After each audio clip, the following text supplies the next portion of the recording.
E aí, pessoal, bem-vindos a mais uma análise direto ao ponto. Hoje, a gente vai colocar uma lupa num ativo bem interessante, o BTHF11, que é o Real Estate Hedge Fund do BTG Pactual.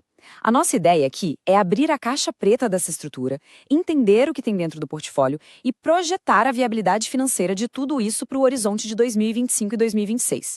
Mas antes, pensa um pouco comigo. Num cenário com a taxa de juros lá nas alturas e aquela inflação persistente batendo na porta, como é que um fundo imobiliário consegue não só sobreviver, mas se adaptar? Porque depois de tanto tempo de aperto monetário e crédito super restrito, ter esse jogo de cintura deixou de ser só uma vantagem competitiva. Virou questão de sobrevivência pura. E é justamente por causa desse contexto desafiador que estudar estruturas híbridas como essa é tão fascinante. Bom, para a gente dissecar essa engenharia toda sem perder tempo, eu dividi o nosso papo em 6 partes bem dinâmicas. A identidade do fundo, o modelo de negócios, a qualidade do portfólio, macroeconomia e dividendos, valuation e caixa e, para fechar, riscos de governança. Vamos lá! Começando direto pela seção 1, a identidade e a verdadeira essência por trás do BTHF11. Olha só, esse fundo definitivamente não é aquele FII tradicional que a gente está acostumado, sabe? Aquele que só compra galpão ou só investe em dívida e pronto. Quando o mercado fala de hedge fund imobiliário, a gente está falando de uma tese de gestão hiperativa e multissetorial. Eles têm um alvo central claríssimo, entregar um retorno acima daquele benchmark puxado de IPCA mais 6% ao ano, e eles fazem isso caçando ineficiências em basicamente todas as camadas possíveis do setor imobiliário. E para rodar uma operação assim, tamanho é documento, viu? Estamos falando de um patrimônio líquido de absurdos 2 bilhões de reais lá em abril de 2026. Essa magnitude toda não é vaidade dos gestores. Esse volume dá para o fundo uma economia de escala gigantesca e um poder de negociação brutal na hora de originar novas operações no mercado. E claro, toda essa robustez atrai muita gente. Hoje, são mais de 318 mil cotistas acompanhando o fundo. O que a gente vê aqui é o BTHF11 pegando uma estrutura de gestão super sofisticada, que no passado era um clubinho VIP de investidores institucionais ou clientes de altíssima renda, e entregando isso direto na prateleira do varejo brasileiro. O que nos leva à seção 2, o modelo de negócios, que eu gosto de chamar de abordagem canivete suíço.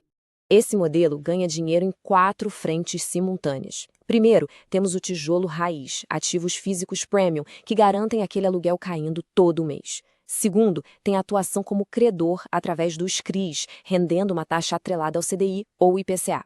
Terceiro, eles fazem investimentos táticos, comprando cotas de outros fundos para surfar nos dividendos deles. E a quarta frente é o ganho de capital na veia, girar a carteira comprando na baixa e vendendo na alta. É exatamente essa salada bem temperada que cria um escudo natural para o fundo em vários cenários econômicos. Entrando na seção 3, vamos olhar para dentro da máquina. A qualidade do portfólio. É hora de dissecar a musculatura do fundo. Eles montaram um equilíbrio bem interessante aqui. Do lado do tijolo, eles têm pedaços de ativos realmente icônicos. Pensa na Easy Tower, Torre B lá em São Paulo, que é uma laje corporativa padrão AAA, ou no Shopping Pátio Maceió, que captura em cheio o consumo no Nordeste. Já do lado do papel, a carteira de crédito é o que o mercado chama de middle risk, um risco mais moderado, rendendo ali na média CDI mais 3,9%. E o detalhe crucial, eles financiam nomes muito fortes e de balanços sólidos, como Latam, Patriani e Emergent Code. Agora, quando a gente analisa a parte alocada em outros FIs, dá para notar um xadrez rolando. Aquela posição ali no HTMX11, por exemplo, é uma aposta claríssima na volta do turismo corporativo paulista. Outra coisa que salta aos olhos é a presença de fundos como o BTCI11 e o BPML11. Essa é a famosa estratégia House View, onde o fundo aloca capital em outros veículos da própria gestora, o BTG. Isso garante um baita alinhamento de gestão, lógico, mas também traz um nível de concentração que a gente, que está de fora analisando, precisa sempre manter no radar. Seção 4. Macroeconomia e dividendos. Ou seja, como isso tudo vira dinheiro na prática. Esse biênio exige muita leitura do cenário macro. E aqui a dinâmica joga para os dois lados. Por um lado, uma Selic alta acaba turbinando bastante toda a parcela de crédito do fundo que está atrelada ao CDI, botando o resultado nominal lá para cima. Do outro lado, a parcela indexada à inflação entra em campo para garantir que os contratos de aluguel e os CRIs blindem o patrimônio contra a perda do poder de compra. É literalmente uma engenharia montada para entregar resultado, faça chuva ou faça sol na economia. E olhando para os dados reais de 2026, dá para ver essa estratégia funcionando com uma previsibilidade impressionante. A distribuição de rendimentos ficou rodando quase estática na casa dos 10 centavos por cota todos os meses. Se a gente esticar isso, dá um dividendo yield acumulado fantástico de mais de 12% em 12 meses até aquele abril. E a cereja do bolo para quem investe como pessoa física, tudo isso pingando na conta isento de imposto. Avançando para a seção 5, Valuation e Caixa. Vamos entender o preço disso e o nível de segurança. Deem uma olhada nisso. 16,05% do patrimônio estava paradinho no caixa. A gente está falando de mais ou menos 326 milhões de reais. E esse dinheiro não fica lá esquecido, não. Ele tem missões vitais. Ele age como amortecedor contra baixas do mercado, evitando que a gestão precise vender ativos no desespero. Funciona também como uma bala de prata para arrematar oportunidades incríveis quando os preços caem. E, claro, ajuda muito a suavizar o pagamento dos dividendos mês a mês. Mas como o mercado enxerga o valor disso tudo? Em 2026, a cota estava negociando com um P sobre VP, que é o preço sobre valor patrimonial, de 0,95. Basicamente um desconto de 5% em relação aos livros do fundo. O mercado costuma ler isso por duas óticas, e nós vamos olhar para as duas de forma totalmente imparcial. A primeira é que isso é uma tremenda oportunidade, partindo da premissa de que o mercado estaria sendo irracional e cobrando barato demais por ativos de elite. A segunda ótica diz que não. Isso é apenas o risco já precificado, ou seja, o pessoal exige um retorno extra por causa da confusão da curva de juros ou pelo fato de ter aquele dinheirão todo em caixa esperando para ser alocado. Ambas as leituras fazem sentido.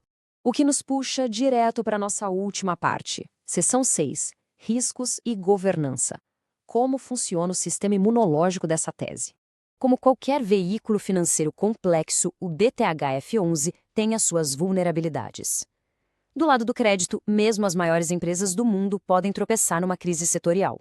Tem também o risco clássico de liquidez, porque ninguém vende uma laje corporativa inteira da noite para o dia. Além disso, aquela alocação pesada nos fundos da própria casa, o house view, exige que o investidor fique sempre de olho. E a famosa marcação a mercado. Qualquer solavanco nas taxas de juros no curto prazo sacode forte o preço desses títulos. Para fechar nossa análise de hoje, essa estrutura de hedge fund realmente provou que sabe sambar conforme a música, transitando super bem entre a segurança da renda fixa e as tacadas de ganho de capital com os imóveis. Mas, com a roda da economia girando e com essas incertezas sempre pairando no ar, fica a provocação de R$1 milhão. Será que essa agilidade híbrida vai ser mesmo o escudo definitivo contra as volatilidades que vêm pela frente? É uma reflexão excelente para a gente levar daqui. Até a próxima!